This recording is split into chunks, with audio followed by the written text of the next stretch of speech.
શું થયું બેન, શું થયું? એ બેન ઓલી બસમાં નાના છોકરાને કિડનેપ કરીને લઈ જાય ઓલી બસમાં. જો બસ જાય એમાં. બેન હાલ જલ્દી હાલ.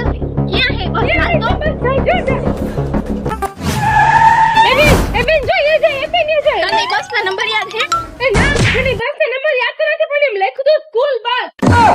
School bus. એ બેન ઊભી કર કે હાલ જલ્દી. છોકરાને બચારાને કિડનેપ કરીને લઈ જાય. હાલ જલ્દી પકડી એને. ઈ નાના છોકરાઓને નિશાળે લઈ જવાની સ્કૂલ બસ હતી. હે સ્કૂલ બસ હતી? અભણ માણા બેન. મેં ઓલા ભાઈને પૂછ્યું મેં શું લખ્યું ફટાફટ વાંચી દે તો સ્કૂલ બસ એટલે મેં તને કીધું સ્કૂલ બસ ને એમ. હવે ઈ જ બસમાં તું ઈ જ નિશાળે જઈને ભણવા જાજે. ભાગો!